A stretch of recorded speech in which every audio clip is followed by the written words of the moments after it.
quién eres, pero saben quién es ese predicador, ese buen expositor de las Escrituras. Pero yo me gustaría acercarte un poquito más lo que es la persona de Raúl de Burgos a tantos jóvenes y a tantos hermanos que después nos puedan ver. Por ejemplo, Raúl, ¿cuándo el Señor vino a tu vida y cómo fue ese encuentro con Dios? Amén. Bueno, yo tenía aproximadamente la edad de 13 años, mis hermanas iban a la iglesia y mi papá, que no era cristiano, entendía que el culto era bueno para nuestro pueblo a causa de muchas cosas que nuestro propio pueblo arrastraba.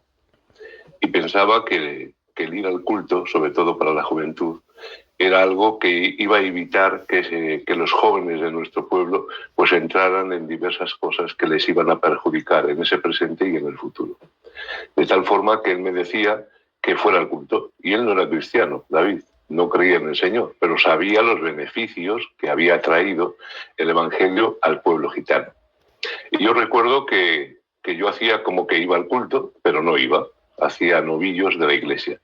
Y después mi papá les preguntaba a mis hermanas, ¿ha ido este niño al culto? Y decía, no, no ha ido.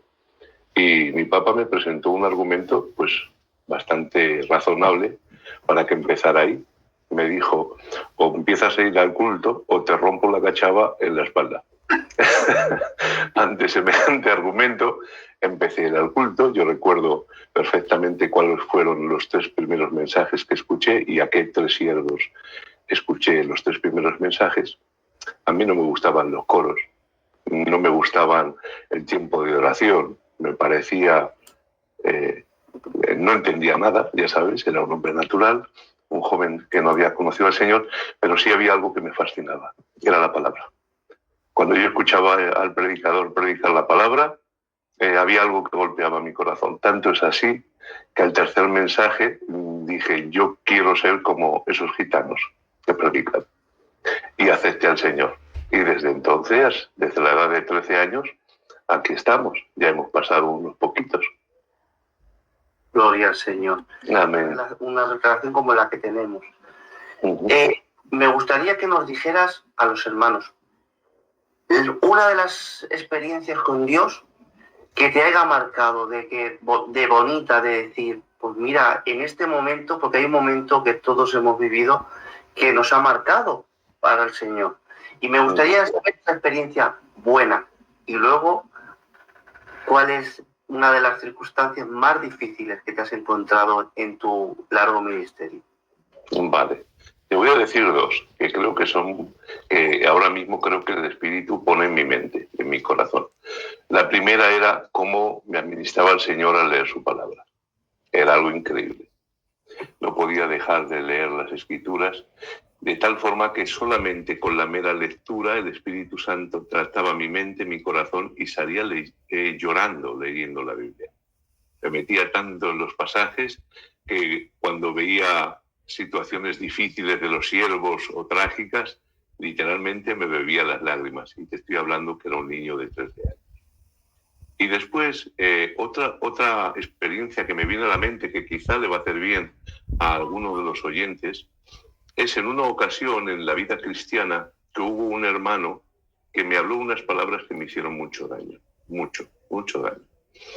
Y ya sabes lo que es el orgullo humano, la carne, cómo se intentaba levantar para tomar dominio de mí a causa de esa herida. Pero llegó un momento en que en medio de ese enfado, de esa ira, pensé que no podía permitir que mi naturaleza pecaminosa, que la carne, tomara tanto dominio. Y fijaos a dónde me llevó el Señor. Me llevó el Señor, yo oro poco, pero ese tiempo, cuando me ponía a orar, solamente oraba por la persona que me había hecho tanto daño. Me ponía de rodillas, empezaba a orar al Señor, rogando por esa persona, por su casa, por su hogar, por su familia.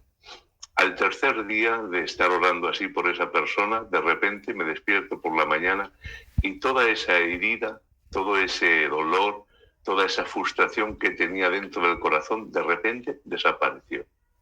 Y ahí me administró el Espíritu Santo de cómo si le damos hueco al Señor por medio de la oración, Él puede sanar nuestras heridas y puede quitar nuestro dolor. Por lo tanto, te he puesto dos experiencias. Una es la oración y otra es la lectura de la palabra. Como Dios me trató y me bendijo en esas etapas de mi vida.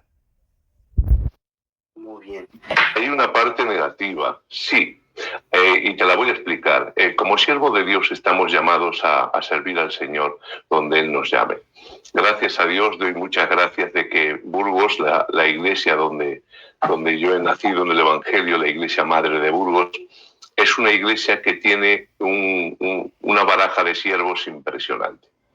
Ese prototipo de siervo que se convirtió al principio de las primeras generaciones, que les mandaban de una punta a otra de España a servir a Dios, a pastorear, sin paga.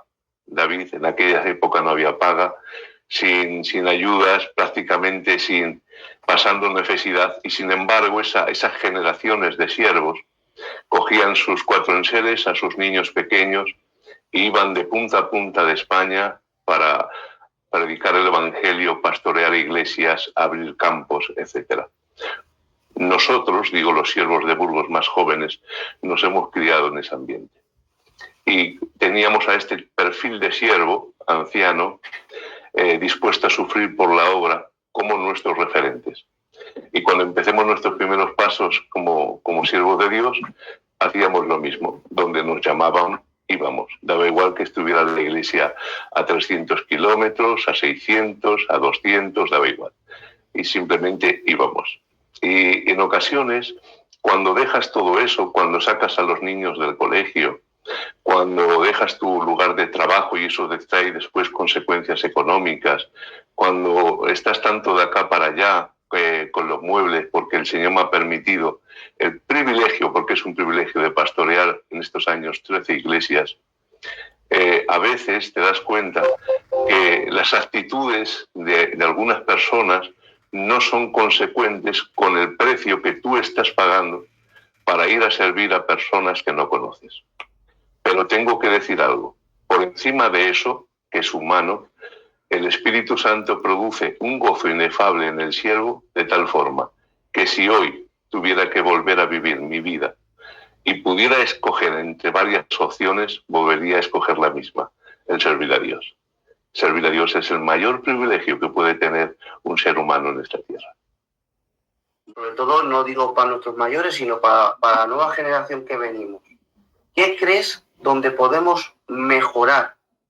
La palabra de Dios sufre más por sus expositores que por aquellos que se oponen. Creo que más que nunca, ante el terrible embate de vientos falsos, de doctrinas, de los movimientos falsos que se hacen pasar por verdaderos, creo que hoy deberíamos continuamente estar examinando todas las praxis, todos los mensajes que se están administrando en las iglesias y pasarlos a través del filtro de la palabra. Y empezar a quitar cosas que nosotros pensamos que son sano evangelio, pero que son simplemente influencias que durante todos estos años se han estado introduciendo en medio del pueblo. Y no han traído verdadero fruto. Al revés, lo único que han hecho es exponer a las ovejas a lobos y a doctrinas pues que no deberían de ser expuestas ni de permitir ser expuestas. Creo que más que nunca nuestra generación, que nos ha dejado nuestros mayores una obra preciosa y maravillosa, una obra inigualable en Europa, deberíamos de ser más consecuentes que nunca de entender que toda obra de Dios se hace según su palabra. Y ese debe de ser el máximo objetivo.